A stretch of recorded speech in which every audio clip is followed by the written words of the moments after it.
أعوذ بالله من الشيطان الرجيم بسم الله الرحمن الرحیم درس 22 حرف را تحقیق حرف را در چند جای تحقیق خوانده می شود در 4 جای را تحقیق خوانده می شود یعنی حرف را در چند جای تحقیق یعنی باریک خوانده می شود در 4 جای یا 4 حالت را تحقیق خوانده می شود من الان از تجوید نو برای شما درس می فهمم ان شاء الله تحقیق باریک خواندن یعنی با نوک زبان خواندن است. تحقیق باریک خواندن یعنی با نوک زبان خواندن است.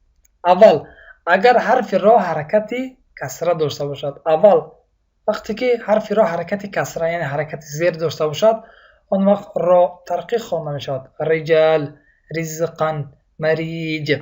دوم اگر پیش از حرف را ساکن دار حرکتی کسره اصلی آید و بعدش حرف استعلا نباشد حرکت کسره اصلی یعنی حرکت اصلی گفته حرکتی را میگن که از اول بود و دائما میسد مثل ساکن لازم از اول بود تا آخر میسد و حرکت اصلی گفته اون حرکتی را میگن که از اول بود و دائما میماند و حرکت عارضی گفته اون حرکتی را میگن که از اول نبود اما بعداً پیدا شد مثل حرکتی که در همزه وصله مثال پیدا می شود که در وقت وصل با دیگر حرف حرکتش را می دهد اما در وقت مقصد وقف که از همزه وصله مثال ما که شروع می کنیم اون وقت همزه وصله چی می شود حرکت عارضی خودش را می گیرد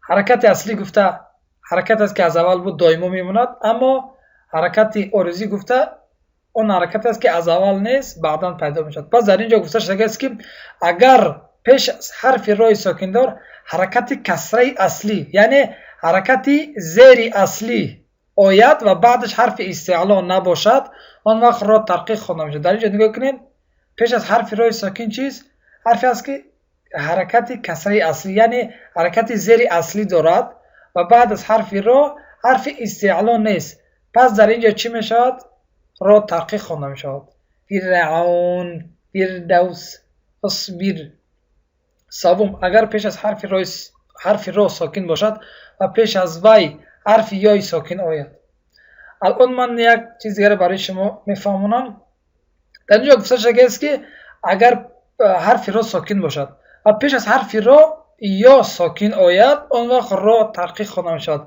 من نگاه کنید در اینجا در تجوید کهنه چی گفته شده است سوم اگر حرف را در آخر کلمه با ساکن آید و پیش از خودش بودگی حرف لین باشد در اینجا یعنی مقصد درست گفتگی هستند اما کاملتر نفهماندگی هستند پس من الان برای شما میفهمونم که در اینجا لین گفته شده است لین دو حرف است یعنی حرف واو ساکن و یا ساکن در اینجا نگفتن که مقصد در کدام حرف بعد از کدام حرف لین را ساکن آید که را تحقیق خوانده می شود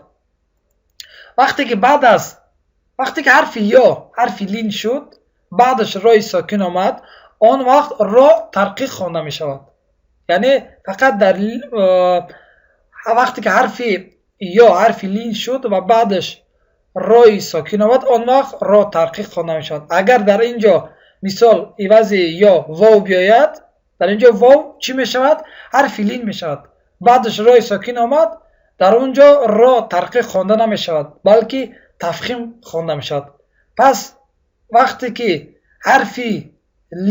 حرف یا لین شد و بعد حرف لین یا ساکن آمد یعنی را ساکن آمد آن وقت را تحقیق خوانده می شود یعنی فقط در وقتی که حرف یا لین شد و بعدش را ساکن اگر در واو لین شد و بعدش را ساکن آمد آن وقت را تحقیق خوانده نمی شود فقط وقتی که بعد از حرف یا که حرف لین شد و بعدش را ساکن آمد آن وقت را تحقیق خوانده می شود اما در اینجا خطا کردن و در اینجا گفتن که بعد از حرف لین اما فقط در اینجا باید میگذاشتن که بعد از لینی یا وقتی که یا حرف لین شد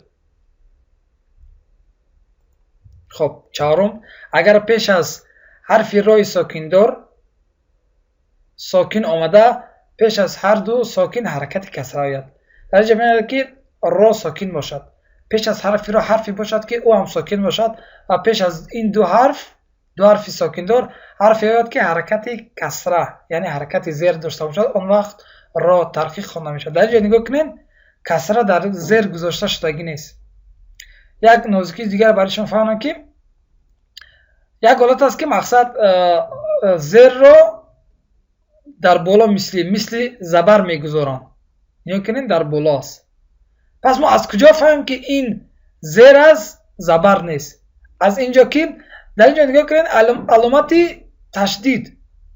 علامت تشدید وقتی که زبر یعنی در اینجا زبر بر این است، وقتی که امین حرکت در زیر تشدید گذاشته شدگی بود، پس اون وقت شما بفهمین که این حرکت زبر نیست، این حرکت زیر است.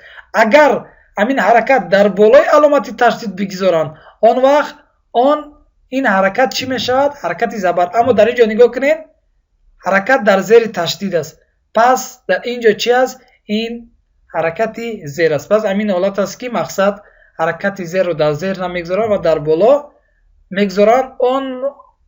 اون وقت هم امین حالت است که در تشدید حرفی که مثال تشدید دارد و حرکت زیر دارد، بعضی حالت است که در زیر نمیگذارن، در بالا میگذارن، اما در زیر علامت تشدید میگذارن که ما بدونیم که این حرکت زیر است، زبر نیست. اگر در بالای تشدید این حرکت گذاشته شود، اون وقت این حرکت زبر است.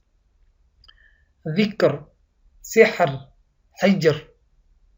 خب یک دو چیز دیگه برای شما فهمم که حرف را در دو حالت تفخیم و یا ترقیق خواندن جایز است.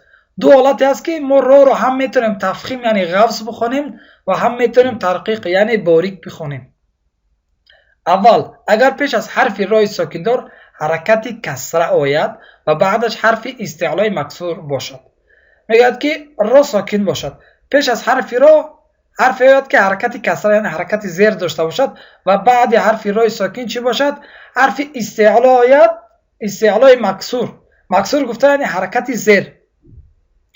زیر آید، مقصد حرف استعلا با حرکت زیر آید، اون وقت ما میتونیم که رو هم تفخیم بخونیم و هم ترقیق. در اینجا نگاه کنین مقصد دو زیر است، فرق نمیکنه چی یک زیر باشد چی دو زیر باشد، زیر در هر دولت مکسور می باشد یعنی با حرکت زیر می باشد. پس در اینجا ما میتونیم چی رو هم غوص بخونیم هم باریک. مثال کل فی رقین، در اینجا غوص خوندم، الان باریک میخونم کل فی رقین.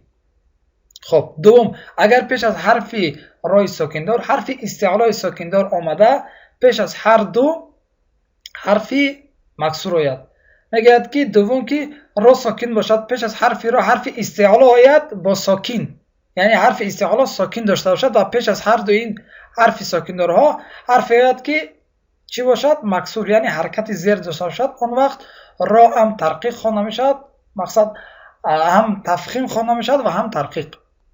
در اینجا نگاه کنید را ساکن پیش از حرف را حرف تا چی است؟ حرف استعلا است و ساکن دارد. پس در اینجا چی میشود؟ و پیش از این دو حرفای ساکندار حرفی است که حرکت زیر دارد، در اینجا را هم غوص خوانده میشد هم باریک. القطر، مصر، قطر، مصر. و در اینجا چی؟ حرف قاف چی است؟ حرف استعلا با حرکت مقصد در اینجا دو زیر است، چی زیر باشد چی دو زیر باشد، هر دویش مقصد چی است؟ حرکت زیر است. پس همین دو حالت بود که ما میتونیم را غوص بخونیم هم باریک. انشالله امیدوارم که درس رو فهمیده باشه. جزاک الله خیر و بارک الله فیکم. السلام علیکم و رحمت الله و برکاته.